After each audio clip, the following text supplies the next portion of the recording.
ओम शांति।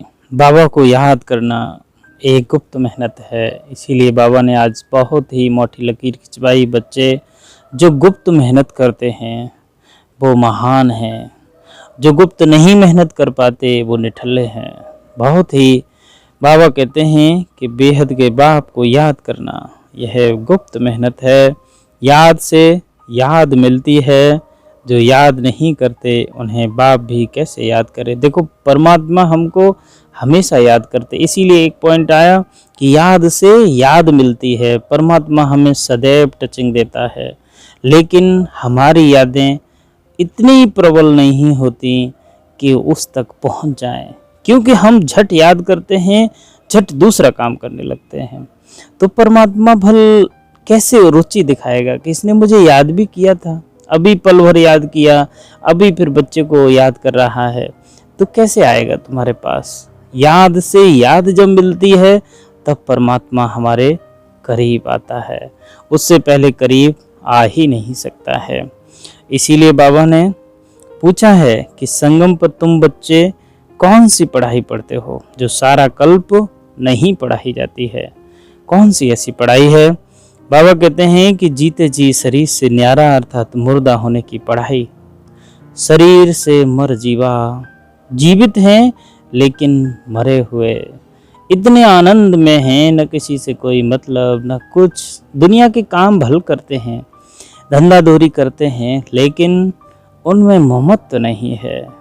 संबंध सभी से हैं, रिश्ते नाते सभी से हैं, लेकिन इतना संबंध नहीं है कि हम याद कर सकें, उनको याद में आए। याद आती है तो एक केवल सिर्फ बाबा की।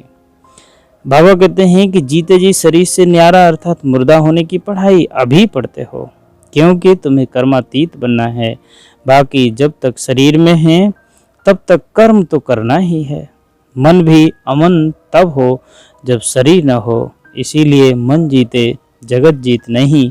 बाबा कहते हैं मन को जीत लिया तो तुम जगत जीत तो नहीं बन सकते हो, लेकिन अगर तुमने माया को जीता तो तुम जरूर जगत जीत बन जाओगे।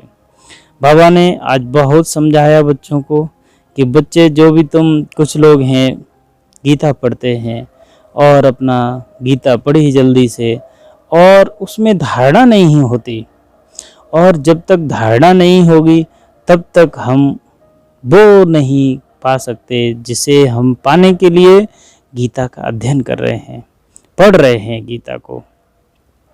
बाबा कहते हैं मनुष्य फिर कह देते हैं कि सभी कड़ कड़ में विराजमान है ईश्वर। तो ईश्वर कड़ कड़ में विराजमान कह देने से उसकी बेइज्जती होती है, उसको गिलानी करते हैं लोग। तो बाबा कहते हैं बच्चे वो कड़ कड़ में नहीं है, तुम जब याद करते हो तब तुम्हारी सांसों में होता है। और जो जगत जीत बाबा ने कही बात कि मन जीते जगत जीत नहीं, माया जीते जगत जीत बनना है, क्योंकि माया को जिसने जीता है वो जगत जीत जरूर बना है। बाबा कहते हैं कि शरीर से न्यारी आत्मा हूँ, ये धारणा में लाना है कि ऐसे समझना है अपने को कि मैं शरीर नहीं हूँ। शरीर बस एक पुतला है, एक गैस का गुब्बार है, इससे ज़्यादा कुछ नहीं है। और जब हम इस तरह से सोचेंगे कि मैं शरीर नहीं हूँ तो हमारे अंदर फीलिंग आनी चाहिए और धारणा शक्ति धीरे धीरे इतनी मजबूत हो जाए जब हम चाहें तब अशरीरीपन का एहसास हो। जीते जी इस शरीर में रहते हुए जैसे मुर्दा हैं, मतलब हमें ममत्व नहीं होना चाहिए। शरीर में अटैचमेंट इतनी ना हो कि हम परेशान हो जाएं। जरा से में कुछ भी होता है तो बस शरीर को एक साधन मात्र समझना चाहिए।